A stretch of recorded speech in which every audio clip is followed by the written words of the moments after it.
2007년 여름, 잿빛 하늘이 낮게 깔린 어느 오후였어요. 비가 그치지 않고 스며들 듯 내렸고 공장 굴뚝에서 뿜어져 나오는 기름 냄새와 습기가 섞여 숨이 막히는 거리였죠. 점심을 마치고 식당을 나선 아주머니 두 분은 골목 끝에서 낯선 연기를 마주했습니다. 시큼하고 매캐한 냄새가 콧속을 찌르며 퍼졌고 그 한가운데 젖은 이불 뭉치가 놓여 있었죠. 가까이 다가가던 순간 천 사이로 사람의 발가락이 보였습니다. 살아있을 리 없는 차갑고 창백한 흔적, 그것은 분명 인간의 것이었어요. 경찰은 즉시 현장을 봉쇄하고 국과수 부검을 의뢰했습니다. 사인은 급성 청산염 중독으로 밝혀졌습니다. 그러나 무엇보다 수상한 건 절단면이었죠. 보통 토막 사건의 상처는 지저분하고 찢긴 자국이 남기 마련인데 이 시신의 상처는 기이할 만큼 매끈했습니다. 마치 고기 도축장에서 날선 칼로 정육을 자른 것처럼 반듯하게 끊겨 있었죠. 근육과 혈관도 깔끔히 잘려 있었고 피부 가장자리에는 어떠한 말림도 없었습니다. 형사들은 속으로 중얼거렸어요. 이건 분명히 아마추어가 아니다. 형사들은 칼을 직접 가져와 실험했습니다. 부엌칼, 도끼, 심지어 산업용 톱까지 동원했지만 그 누구도 시신처럼 완벽한 단면을 재현할 수 없었어요. 그때 법의학 교수가 단호히 말했죠. 메스일 가능성이 큽니다. 수술실에서 사용하는 일회용 메스, 작은 힘만 줘도 살이 종이장처럼 갈라지는 도구였어요. 교수는 칼날을 보여주며 설명했습니다. 면도날처럼 얇고 날카로운 그 끝은 의사들의 손에서 사람의 장기를 정밀하게 가를 때 쓰이죠. 시신의 절단면은 수술용 절개와 흡사했습니다. 하지만 단순히 도구만으로 설명되지 않는 점이 있었어요. 사망 직후의 시신은 피부가 물렁거려 절단면이 밀리기 쉽고 시간이 지나 강직이 오면 또 지나치게 단단해져 잘리지 않죠. 그런데 이 절단면은 마치 얼어붙은 고기를 얇게 썬 듯 매끈했어요. 결국 전문가들은 시신이 냉각 처리되었을 가능성을 제기했습니다. 액체 질소 같은 극저온 물질이라면 단시간에 신체를 단단하게 만들 수 있죠. 그 위에 메스를 사용했다면 이런 비현실적인 단면이 충분히 가능했습니다. 형사들이 수수께끼에 빠져 있을 때 불길 속에서도 기적처럼 남아있던 단서 하나가 발견됐습니다. 검게 그을린 전단지 조각, 그 끝에 전화번호가 남아있었죠. 연기에 그을려 찢겨 있었지만 숫자는 분명했습니다. 경찰은 주인을 불러냈습니다. 20살 청년, 가명 민호였죠. 그는 얌전한 눈빛으로 그 시간엔 도서관에 있었다고 답했습니다. 하지만 시신 옆에서 발견된 종이와 그의 번호는 단순한 우연으로 보기 어려웠습니다. 의심의 화살은 그를 향해 천천히 조여 들어갔습니다. 민호의 집을 찾아간 형사들은 뜻밖의 사실을 들었습니다. 원래 그 집은 외삼촌의 소유였고 화재로 살 곳을 잃은 민호와 어머니가 잠시 얹혀 살고 있다는 말이었죠. 그런데 이웃들은 이상한 이야기를 덧붙였습니다. 외삼촌은 맨날 술에 취해 고래고래 소리를 질렀는데 요즘은 너무 조용해요. 얼굴 본 지도 꽤 됐어요. 형사들의 등골이 서늘해졌습니다. 혹시 이 집에서 벌어진 비극의 중심이 외삼촌일지 모른다는 생각이 그들을 휘감았습니다. 압수수색 영장을 들고 집 안으로 들어간 형사들은 곧 심장이 얼어붙는 듯한 정적을 느꼈습니다. 방 안구석에는 불에 탄 흔적이 남아있었고 주방에는 쓰다만 술병들이 어지럽게 널려 있었죠.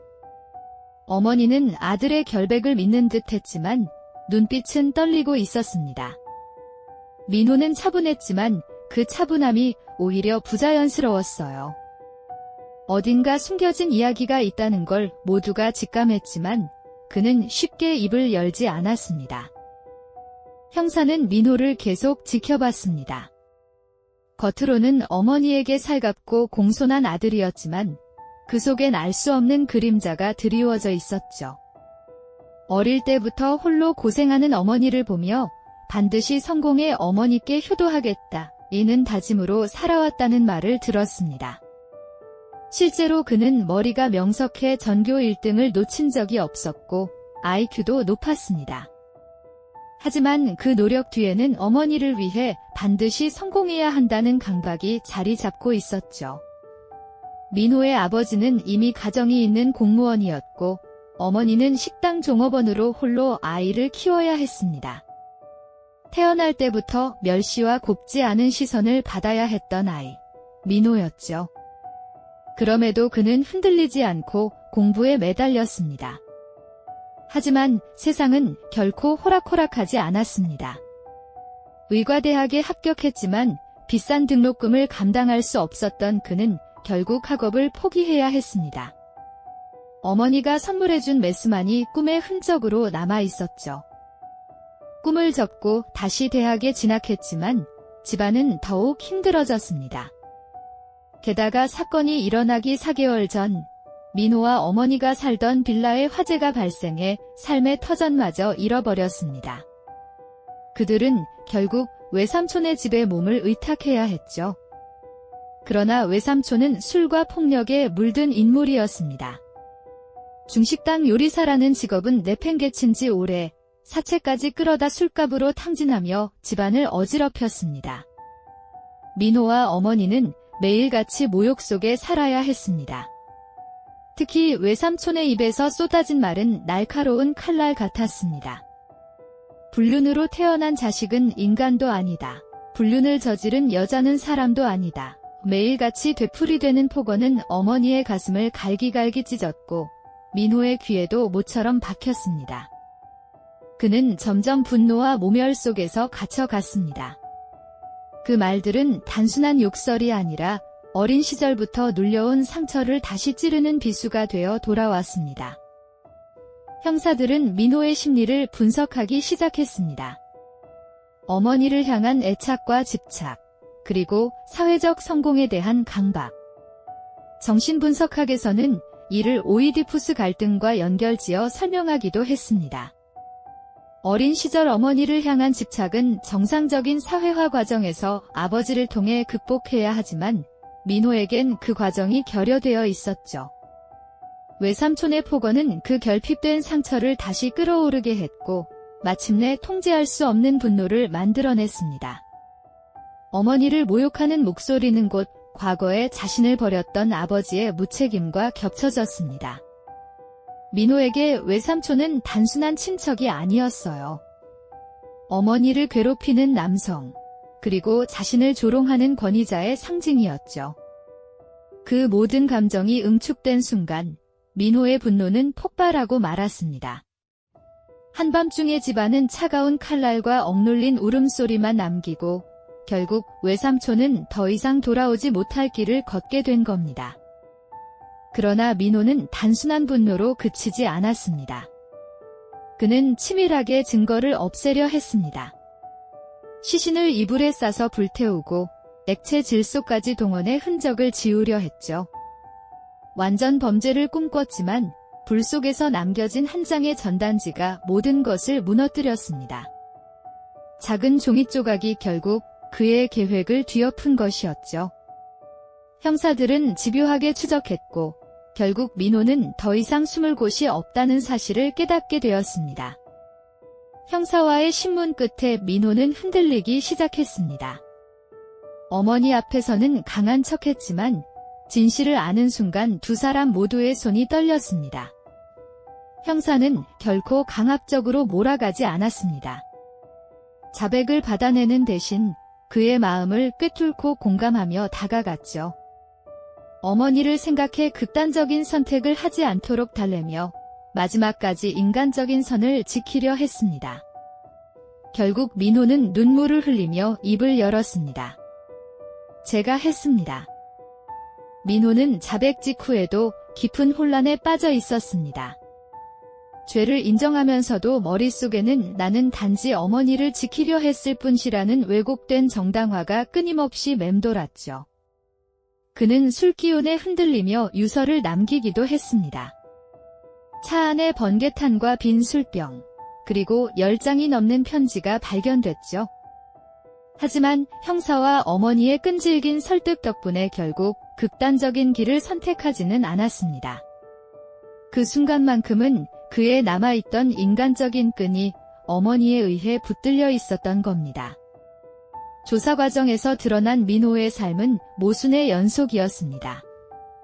누구보다 똑똑했고 누구보다 어머니를 사랑했지만 그 사랑은 집착으로 변했고 집착은 결국 파괴로 이어졌습니다. 그는 청와대에 초청받을 만큼 두각을 나타낸 적도 있었고 벤처 사업으로 성과를 내기도 했습니다. 그러나 그 모든 사회적 성취조차 내면의 상처를 치유하지는 못했습니다. 어머니를 위한 성공은 곧 자기 존재의 증명이었기에 실패는 곧 존재의 부정으로 이어졌던 것이죠. 민호는 성공과 몰락 사이에서 끊임없이 흔들렸습니다. 의대에 합격했을 때 그는 세상을 얻은 듯 기뻤지만 등록금 앞에서 무너져야 했습니다. 꿈이 꺾였을 때 어머니의 눈빛은 더 깊은 상처로 다가왔습니다. 어머니를 지키고 싶었지만 동시에 어머니를 더 힘들게 하고 있다는 자책이 그를 짓눌렀습니다. 결국 그는 사회적 인정과 가족의 애착 사이에서 방향을 잃었고 그 혼란이 극단적 범죄로 폭발해버린 것이었죠. 재판부는 무겁게 사건을 다뤘습니다. 1심에서 판사는 딜륜을 저버린 중대한 범죄이며 명백한 계획 범행기라고 판시하며 무기징역을 선고했습니다. 그러나 항소심에서는 상황이 달라졌습니다. 민호가 혼외자로 태어나 성장 과정에서 지속적으로 멸시와 모욕을 받았던 점, 어머니와의 애착이 왜곡되어 균형 잡힌 인격을 형성하기 어려웠던 점이 참작되었죠. 결국 형량은 15년으로 줄어들었습니다. 이례적인 감형 판결이었습니다. 재판 과정에서 한 번도 얼굴을 비추지 않았던 아버지가 나타나 법정에 섰습니다. 그는 낳지 말았어야 할 아이를 낳아놓고 돌보지 못한 내게 책임이 있다며 오열했지만 그 말은 오히려 민호의 가슴에 두 번째 비수가 되었습니다. 버림받은 상처가 마지막 순간까지도 반복된 셈이었죠. 결국 그는 두 번 태어나 두 번 상처받은 아이였던 것입니다. 어머니의 품 안이 유일한 안식처였던 아이가 그 품을 지키려다 파국을 불러온 아이가 되어버렸습니다. 민호가 교도소에 수감된 후에도 어머니는 변함없이 아들을 찾았습니다. 차가운 유리벽 너머에서 마주하는 어머니의 눈빛은 애정과 슬픔이 뒤섞여 있었죠. 세상은 민호를 살인자라 불렀지만 어머니에게 그는 여전히 어린 아들이었습니다. 다시는 엄마를 울리지 마라. 그 말은 차갑게 식은 수용소 공기 속에서도 오래 남아 메아리 쳤습니다. 그러나 민호의 내면에 쌓인 그림자는 쉽게 사라지지 않았습니다. 전문가들은 이 사건을 두고 극복되지 못한 오이디푸스 갈등의 비극이라 설명했습니다. 어머니에 대한 집착은 정상적인 독립으로 이어지지 못했고 외삼촌의 모욕은 내면에 잠든 분노를 다시 불러일으켰습니다. 사회적 성취를 통해 자신을 증명하려 했던 노력도 결국 실패로 무너져 그는 존재 가치 자체를 잃었다고 느꼈죠. 범행은 단순한 살인이 아니라 그의 정체성과 분노, 집착이 한꺼번에 폭발한 결과였습니다. 형사들은 여전히 이 사건을 떠올리면 마음이 무겁다고 말합니다.